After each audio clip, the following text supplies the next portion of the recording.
Merci de nous rejoindre pour une nouvelle édition du 7-8 dossier sur TV78. Ce mois-ci, nous allons parler sport féminin avec le prochain mondial de football qui se jouera du 7 juin au 7 juillet en France. Plusieurs matchs sont déjà complets, les billets se vendent bien, confirmant l'intérêt croissant du public et dans de nombreux clubs, des sections féminines ouvrent leurs portes. État des lieux de la discipline dans notre département des Yvelines avec Marilène Yapichino. Tous les mardis, à Manille-les-Hameaux et jusque mi-juin, les jeunes filles sont invitées à s'essayer au foot. Objectif, recruter des joueuses pour étoffer, voire créer de nouvelles équipes féminines. Le Manille Football Club et ses 400 licenciés s'est lancé dans le football féminin cette année. 24 joueuses sont inscrites et ont leur créneau d'entraînement dédié. J'ai pensé que c'était bien parce qu'il y avait que des garçons qui jouaient et qu'il y ait des filles, ça faisait quelque chose de nouveau. C'est mon frère, il regardait tout le temps le match à la télé et du coup ça m'a donné envie de plus m'intéresser au foot. Pour les motiver, le club va les amener au Parc des Princes assister au match d'ouverture de la Coupe du Monde féminine le 7 juin prochain. Dans le district des Yvelines, les féminines représentent 6,2% des licenciés, alors qu'elles n'étaient que 3,2% lors de la saison 2013-2014. Un effectif en croissance qui correspond à la volonté de féminisation du football, du président et de son équipe. L'idée que certains présidents ont maintenant, c'est de se dire il faut peut-être que j'ai une équipe de football garçons de moins pour pouvoir laisser de la place à la création d'une équipe de filles. Ça, il y a 10 ans, c'était impensable. En tout cas, c'était pas le cas. Et maintenant, l'idée est en train de faire son chemin. C'est que c'est pas parce que les garçons jouent au foot depuis toujours qu'il faut pas aussi laisser un petit peu de place aux joueuses. Seuls 37 clubs sur 153 dans les Yvelines proposent des sections féminines. Pour les encourager, le district les aide en leur attribuant du matériel. Mais plus que des joueuses, dans les Yvelines, on souhaite également plus de formatrices. Il se trouve que malheureusement, nous n'avons pas assez d'éducatrices. Nous avons beaucoup d'éducateurs qui se forment, mais pas assez d'éducatrices.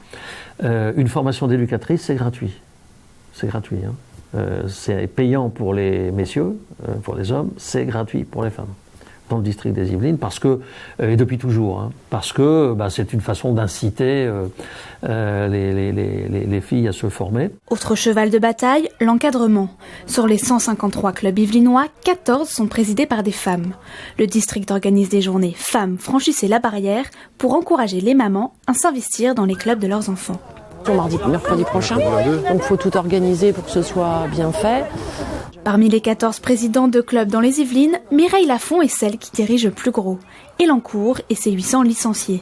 Après avoir inscrit ses 2 fils au club, la mère s'investit pour prendre de plus en plus de responsabilités jusqu'à se retrouver à la tête en juin dernier.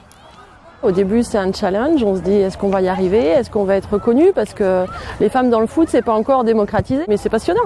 C'est passionnant et très enrichissant. Et on travaille avec des personnes dévouées, qui sont passionnées par le monde du football et des parents qui mettent de plus en plus la main à la pâte. La première section féminine d'Elancourt a été créée il y a 10 ans. Aujourd'hui, elles sont 62 licenciées. Le club compte également des formatrices, une arbitre et une quasi-parité au sein de son conseil d'administration. Il est le prochain à recevoir le label du foot féminin des mains du président du district.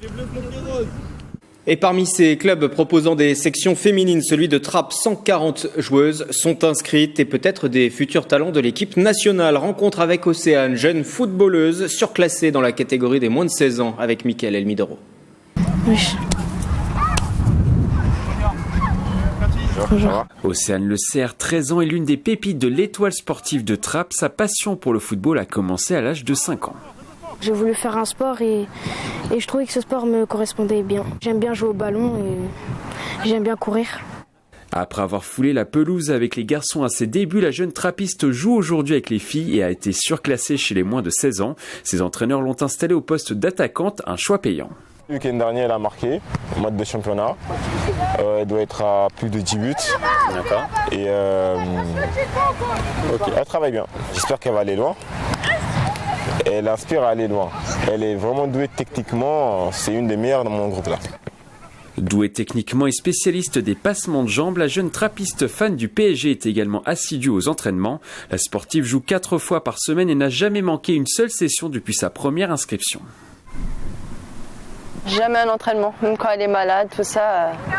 L'année dernière, elle était plâtrée, elle est quand même venue aux entraînements, elle a suivi toutes les filles au match, tout ça. Elle est partie les voir, elle était tout le temps avec elle, même si elle jouait pas. Après, l'arrêter, non, parce que ça sert à rien, parce qu'elle voudra pas. De toute façon, si on lui dit de pas y aller, elle veut quand même y être. Des qualités qui lui permettront peut-être d'accomplir ses rêves et de devenir professionnelle comme ses idoles Marie-Laure Delis ou Kylian Mbappé.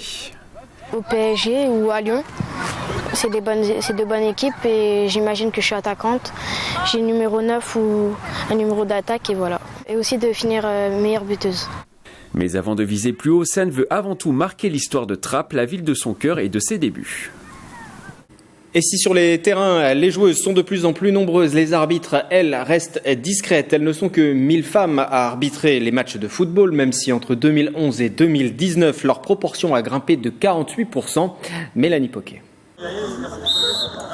Celui qu'on appelle habituellement l'homme en noir, ce jour-là, c'est une femme. Natacha, 34 ans, passionnée de football depuis l'âge de 9 ans, une passion communiquée par son grand-père. Depuis 2015, elle arbitre comme officielle un match chaque dimanche. C'est un échange qu'on a avec les joueurs qui est privilégié sur le terrain. Ça permet de s'affirmer aussi. Et puis c'est une autre facette de pratiquer le football. Même si on n'a pas le même maillot, on a forcément la même passion et on essaie de partager ça avec les joueurs aussi. On n'est pas là pour leur mettre des cartons systématiquement, mais pour que la rencontre se passe bien. Pour le match, tout à l'heure, il y a une équipe qui joue en noir, une équipe qui joue en vert, les gardiens gris et orange. Vérification du terrain, des licences, échauffement. Plus d'une heure avant le match, Natacha et ses arbitres assistants préparent la rencontre. Dans sa relation avec les équipes, Natacha privilégie la discussion. Je force pas mon caractère, j'arbitre naturellement. J'ai un contact assez facile avec les joueurs. Je suis pour la communication sur le terrain, donc et je pense qu'avec la communication, on arrive à résoudre beaucoup de conflits. Donc j'ai pas de souci de ce côté-là, honnêtement, avec les joueurs. J'arbitre principalement que des hommes. C'est assez rare que j'arbitre sur des matchs féminins. Dans le département, les femmes ne sont que 7 à officier. Le district compte 300 arbitres, des hommes et des femmes proposés par les clubs yvelinois en fonction de leur niveau de compétition. Si vous n'avez pas le nombre minimum d'arbitres, vous avez des sanctions. Pour calculer le nombre d'arbitres fournis par les clubs, quand c'est une arbitre féminine, elle compte pour 2. Alors là aussi, on m'a dit c'est de la discrimination, oui, mais elle est positive et j'assume. Voilà. C'est pour inciter les clubs à nous amener des arbitres féminines aussi. Le district organise chaque année 2 formations pour devenir arbitre. Elles ont lieu en octobre et en novembre. Natacha délaisse de temps en temps le sifflet pour taper elle-même dans le ballon. Le mondial de football féminin se déroulera donc à partir du 7 juin en France et une ville yvelinoise va être sous le feu des projecteurs. Il s'agit de Croissy-sur-Seine. Son terrain a été retenu par la FIFA et le comité d'organisation comme terrain d'entraînement pour 4 équipes nationales, dont l'équipe de France. La ville, qui compte moins de 10 000 habitants, se prépare à vibrer. Les stars du football vont à nouveau fouler cette pelouse 2 ans après l'Euro 2016 et la venue de l'équipe de Russie. Croissy-sur-Seine sera la seule ville yvelinoise à accueillir des sessions d'entraînement d'équipe nationale pour la Coupe du Monde féminine. Une décision prise en avril dernier par la FIFA et le comité d'organisation. C'est une surprise, non, c'est la continuation de ce qu'on avait déjà engagé avec l'Euro 2016 et puis l'équipe d'Angleterre l'année d'après qui est venue s'entraîner ici. Donc effectivement, on avait candidaté pour la Coupe du Monde. Au total, 4 équipes nationales vont s'entraîner sur le site à partir du 3 juin. L'Afrique du Sud, l'Écosse et surtout la Dream Team américaine, 3 fois vainqueur de l'édition et tenante du titre. Les supporters pourront également voir un entraînement de l'équipe de France, hôte de la compétition. L'équipe de France est le numéro 1 mondial, l'équipe des États-Unis, oui, ça peut nous convenir, bien sûr.